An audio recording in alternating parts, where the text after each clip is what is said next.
Ozzie, Yes, Harriet? what's the latest in the international situation? Just this, that the solid silver with beauty that lives forever is International Sterling. Oh, Ozzie, everybody knows that.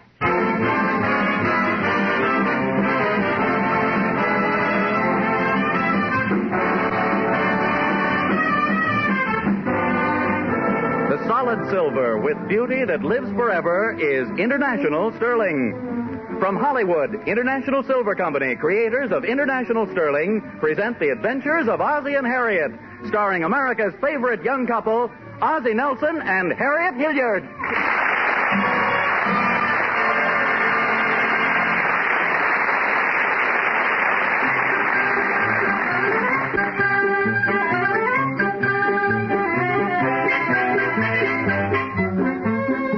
Let's look in on the Nelsons at 1847 Rogers Road and see what Ozzie and Harriet are doing today.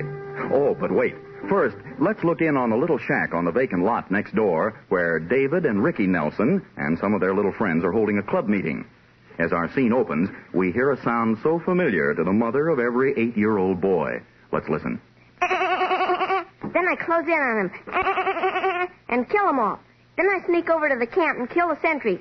Then I wipe out the whole camp. Hey, wait a minute, David. Maybe one of them would kill you. Why? What have they got against me? Hey, you guys, how about playing some baseball? We can't, Ricky. I accidentally cracked the bat yesterday. Let's call Anthony. He's got a bat. We can't. It was on his head that I accidentally cracked it. Speaking of bats, we sure could use a new baseball bat and some more gloves. Yeah, but talk is cheap. We ain't got enough money to buy nothing. What do we got in the treasury, Tommy? You mean exactly? Yeah, what's in the treasury? Well, there's 52 cents, 14 airplane pictures, 130 marbles, 2 turtles, and Tom's kid brother Herman that we're holding till Tom pays his dues. Well, there must be some way we can raise money. Why don't we hold another raffle? Yeah, that's a good idea. Last time we held a raffle, we sold 27 raffles at 5 cents each. That's right. The guy who had the lucky number even refused the prize. Yeah, we couldn't get rid of Tom's kid brother Herman that way either. Hey, I got a good idea, hey? Why don't we rent this club to somebody to live in, and we can collect the rent, hey? No, we can't. Why not? The OPA. What's the OPA? Well, I don't know, but Pop says they don't let you do nothing. Say, I got a better idea. There's a lot of people that want places to live. Why don't we tear down this little shack and put up a great big apartment house? Then we could collect way more rent. Hey, that's a great idea, hey. It'd be easy to build. There's lots of old red bricks laying around the lot, hey? Let's make it a real big one. 200 stories. Have we got enough bricks for that, hey? Oh, sure. There must be 50 or 60 of them out there. Well, maybe you guys are right. Yeah, it's easy to put up apartment houses these days, too. You don't need to build no roof. No roof? You know, that's something else I heard my pop say. That OPA, they put a ceiling on everything. One thing, though. Let's not rent it to any families with kids. Children are too destructive and mischievous. Oh, I don't know. Oh, yes. They keep tracking the floor and marking the walls no matter how many times my mother tells me.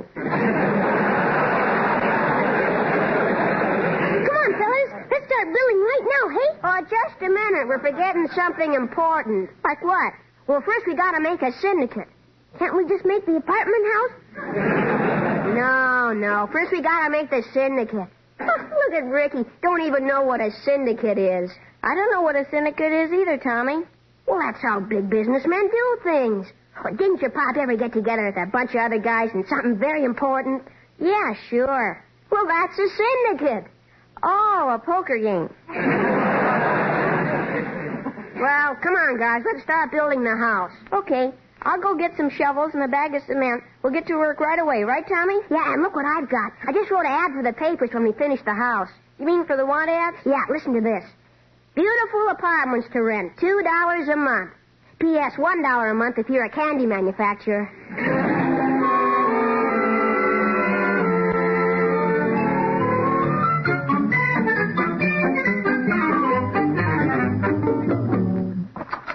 Evening, dear. Oh, hello, Harriet.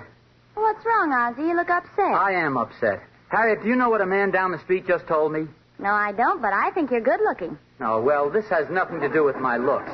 It seems that a very disturbing rumor is spreading through the neighborhood. What's that? Well, you know that vacant lot right next door to us? Yeah. Well, some big syndicate is putting up an immense apartment house on it. I heard it from Charlie Hooper, and then from old Mr. Carlton, and then Ben told me the same thing. Are you sure about this? Just as sure as I'm a human being. Well, let's not worry until it's more definite.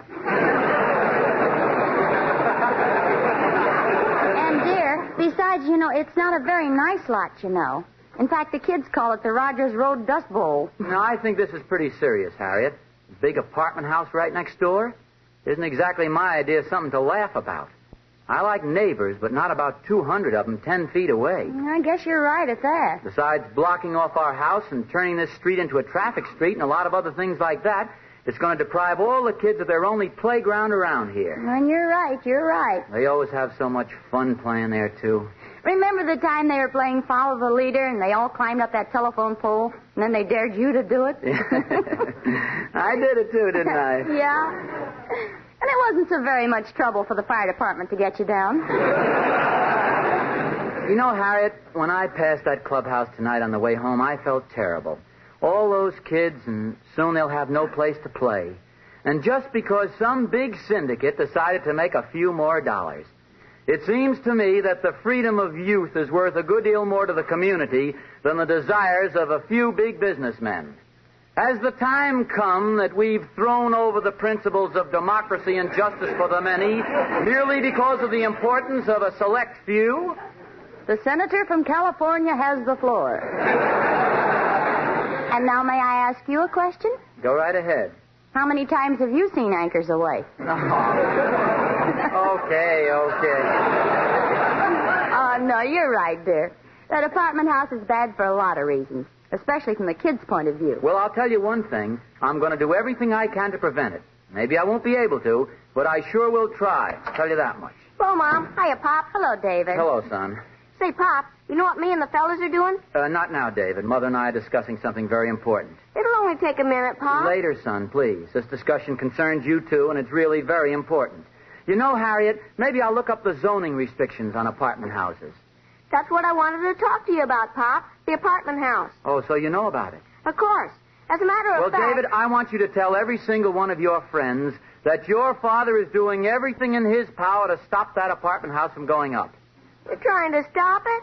But, Pop... If I have to dig into every legal book in the library, if I have to get out an injunction, even if I have to take it to court, I'll do what I can to prevent it. Gee whiz, Pop. So just go out and tell the boys that that's the way your pop feels about it. Okay, if you say so. Bye, David. Bye. Gee, I wonder what it feels like to be a hermit. Yes, sir, I want those kids to know that they have one real friend. Oh, honey, now look, don't you think you may be getting all worked up unnecessarily? It could be just a rumor, No, this is pretty definite. As a matter of fact, the whole thing is really my fault anyway. I was on the verge of buying that lot any number of times. If only I'd bought it, this never would have happened. Do you remember once about 3 years ago? I was going to buy that lot then, but something interfered. Do you remember what it was? Yeah, you didn't have enough money. Oh, yeah. And then later on, that second time I was going to buy it, something came up again, didn't it? What was that? You didn't have enough money? Oh, yes. And the third time I almost bought it. Let's see, what was wrong then? You didn't have enough money. It's always something, isn't it? If only I'd have bought that lot when I wanted to, everything would be all right now. Oh, well, let's not talk about it till after we eat, dear. Dinner's almost ready. Okay, but that's what always happens when you put something off until tomorrow. Somebody else goes and does it, and then you just feel like kicking yourself. 3 times I was going to buy that apartment.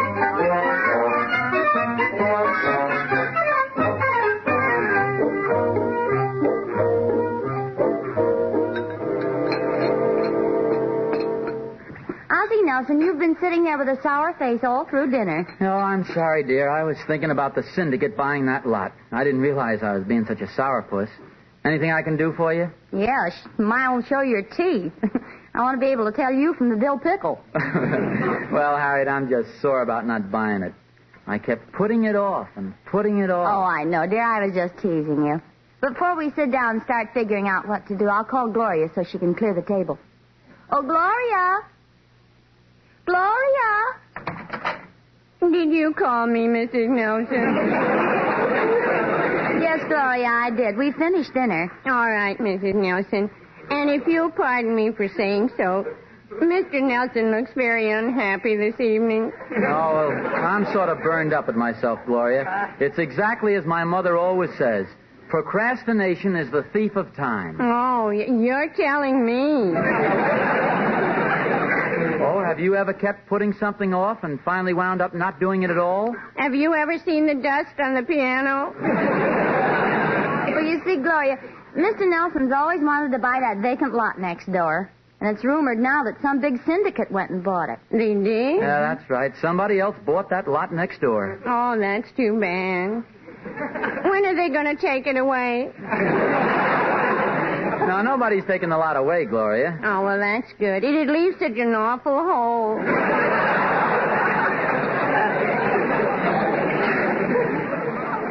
It's even worse than that. It seems they're going to build a big apartment house next door. We're pretty upset about the whole thing. The children will have no place to play, and noisy neighbors can often be very disagreeable. Oh, I had a very disagreeable neighbor once. It was terrible.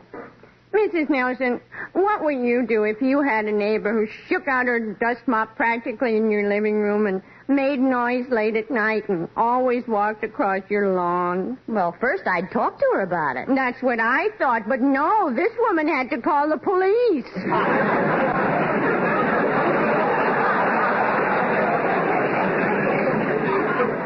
But, Gloria, it's not only the neighbors. There's so many reasons. It'll ruin our view, for one thing. Ruin the view? Sure, you won't be able to see anything, will you? Well, that depends on how far down they pull their shades. Well, I'll see you later. Good old Gloria. Well, let's try to figure out what we can do about this apartment house, shall we, dear? I hate to be a wet blanket, honey, but I don't think there's much you can do. Say, Harriet, I just thought of something. Maybe that big syndicate hasn't bought the lot yet. What makes you say that? Well, I understand that Mrs. Appleby, the lady who owns it, has been out of town for a few weeks. She just got back today. Maybe that company's been making plans before buying the lot. Could be. At least it's worth going over there. You mean over to Mrs. Appleby's? Well, sure. If we get to her before the syndicate does, we'll buy the lot first. Well, it's up to you. But they've probably already bought it, honey. And if they have, I'll fight it to the last. I'll write to my congressman. If that doesn't help, I'll go see the governor. And if that doesn't help, I'll go to see President Truman himself. Could you get in to see President Truman? Well, of course. President Truman and I are very close friends. Really? Well, at the last meeting of the Musicians' Union, I met a guy who knows a fellow who's a friend of the man that tunes his piano.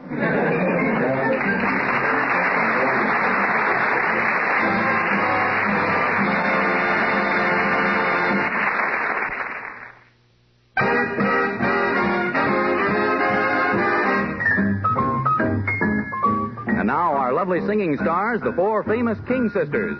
I'm gonna love that guy like he's never been loved before.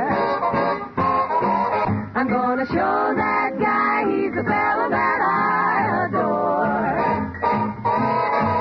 When he's in my arms again, our dreams will all come true. Then the years between might never have been. We'll start our lives anew. I'm gonna kiss that boy like he's never been kissed before. And though I miss that guy, he's the fellow I'm waiting for. We'll never part again, he'll hold my heart again, forever and evermore. I'm gonna love that guy like he's never been loved before.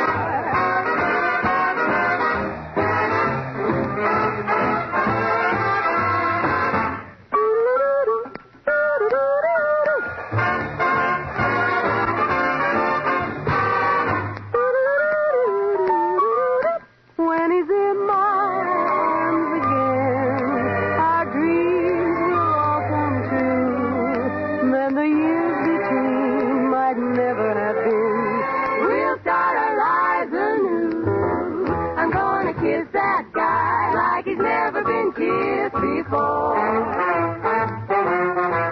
And though I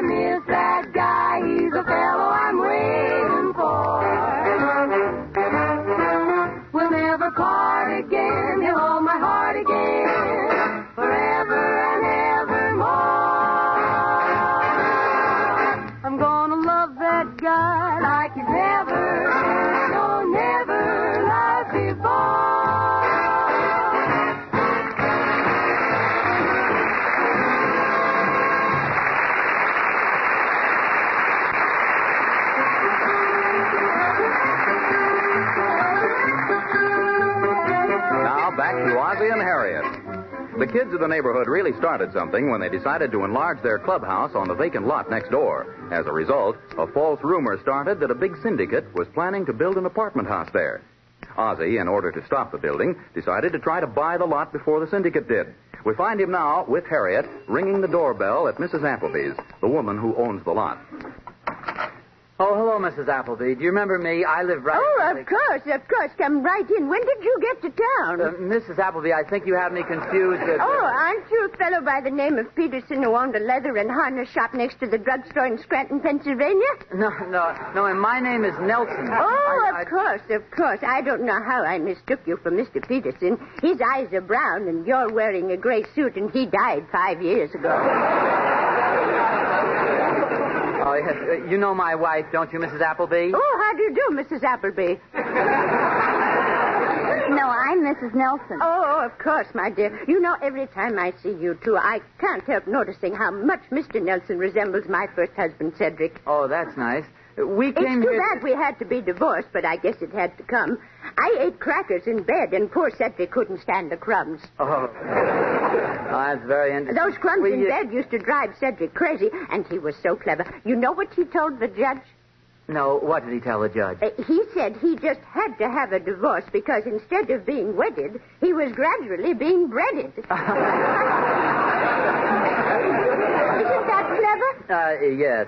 I'd like to talk to you about... Naturally, when I married for the second time, I didn't eat crackers in bed. Heaven forbid. I wouldn't dream of eating crackers in bed. Oh, well, that's good. But we were divorced, too. Those lamb chops cost just as much trouble. Well, Mrs. Appleby, the reason we dropped That in was my second husband. I've had 3, you know. That's right, 3 husbands. Now, what was it you wanted to ask me? Well, to come right to the point, Mrs. Appleby... You know there's someone else you remind me of. I know. It's that young fellow who lives right around the corner on Rogers Road. Well, that's me, Mrs. Appleby. Oh, it couldn't be. This fellow's name is Nelson. Yes, that's me. My name is Nelson. Of course. Oh, I'm so sorry. I have such a poor memory. Nelson, let me see. Oh, I know how I can remember it. The same as Battling Nelson, who won the lightweight championship from Joe Gans in Reno, Nevada on April 11th, 1917 at 133 pounds in 6 rounds, and I won 60 cents on him at 3-2 odds. Yes, sir. That's how I remember you, Mr. Dempsey. Mrs. Appleby. Yes? Mrs. Appleby, are you interested in selling that lot next to my house? Mr. Nelson, is that what you came over here to ask me? Yes. Well, for goodness sakes, what was all that beating around the bush for? Well, I'm kind of a blabbermouth. But tell me, you haven't promised that lot to anybody else, have you? Oh, no. Then will you take a $50 deposit on it and hold it for me? Oh, certainly, Mr. Nelson, if you wish to buy it. Oh, that's fine. We'll let you know as soon as possible. Here's the $50, Mrs. Appleby. And now I think we'd better be going. Oh, but Mr. Nelson, I haven't even told you why my last husband left me. I know why. You ate grapefruits in bed. Why, that's right. I ate grapefruits in bed. But how did you know? I remember the headline in the society column that day. Mrs. Appleby squirts off 3rd drip. Goodbye.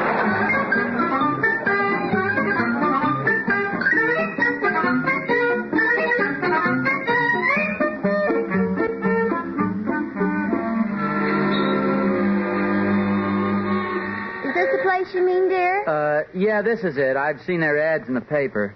Well, you go ahead, dear, and I'll see you at home later, okay? Goodbye. Bye. Welcome to the Helping Hand Finance Company.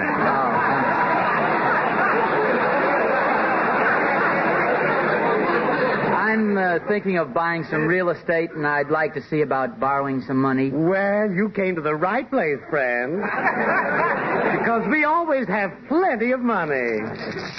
Lots of money. Now, what would you like? $10,000? No, $100,000? no, $1 million? no. No loan is too big or too small for the Helping Hand Finance Company. We just lend money and lend money. Now, what's your name, please? Nelson. Ozzie Nelson. I phoned you a while ago. Oh, yes. I think we got some information on you. Just a few pertinent facts our investigators checked on. Now, let's see. Oh, here it is. Ozzie Nelson, born on...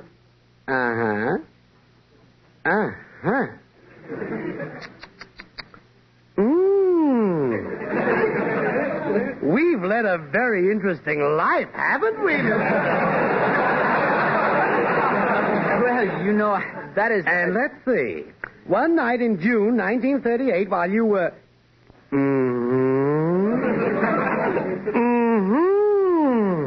If that was that night in Pismo Beach... This is in Toledo. Oh.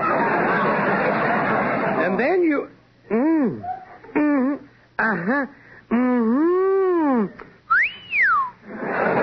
What's the matter? I just got to Pismo Beach.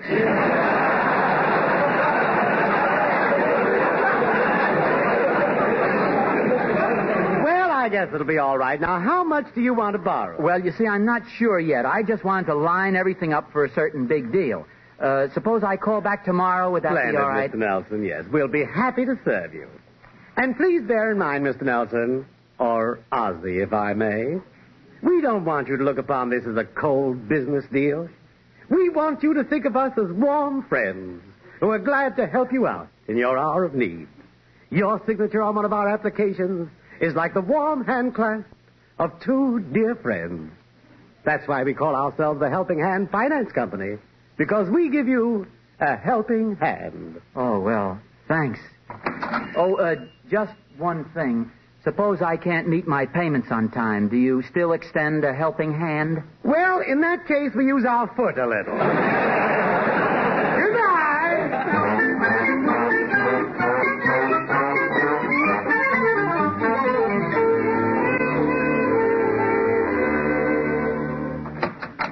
Ozzy, Yes, dear.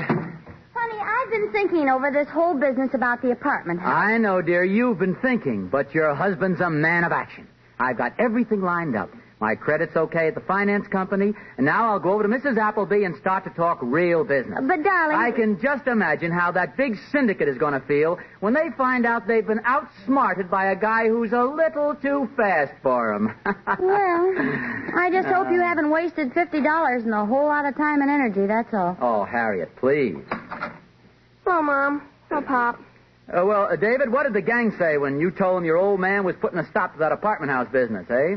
Well, they were kind of mad at first, but then we held a meeting and decided to dig a hole to China instead. Oh, well, that's, what is that? Well, as long as you wouldn't let our syndicate build the apartment house, we already had the shovels and stuff. Well, Wait a minute. You mean that you kids... And there you have it, folks. The mystery of the big syndicate is explained. Oh, Harriet. You were right all the time. I'm a fool, that's what I am. I'm a dope. I'm a moron. I'm an idiot. Well? Keep going, dear. I'll tell you when to stop.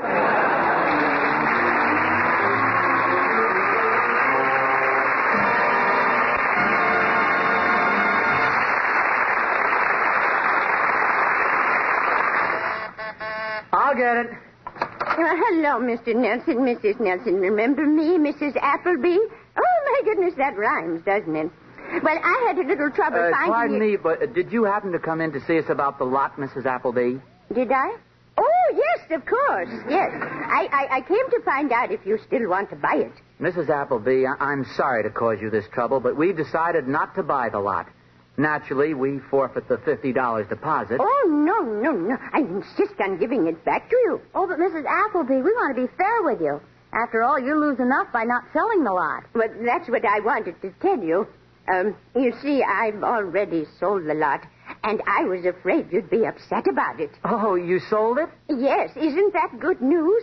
Late this afternoon, some nice man from a syndicate called on me, and he bought it. He's going to put up a nice big apartment house. Isn't that wonderful? Here we go again.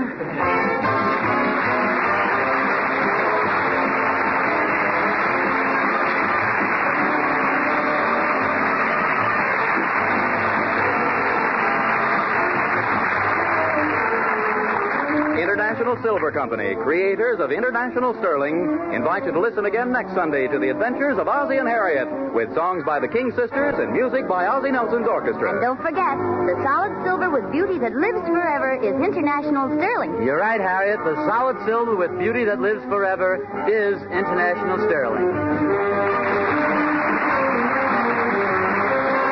program originates in the Hollywood studios of the Columbia Broadcasting System and is also broadcast over the Trans-Canada Network of the Canadian Broadcasting Corporation. This adventure of Ozzie and Harriet will be transmitted to our men and women overseas by shortwave and through the worldwide facilities of the Armed Forces Radio Service. Appearing in support of Ozzie and Harriet were B. Benaderet, John Brown, Joel Davis, Tommy Cook, and Henry Blair. Original music was composed by Billy May. This is Vern Smith speaking.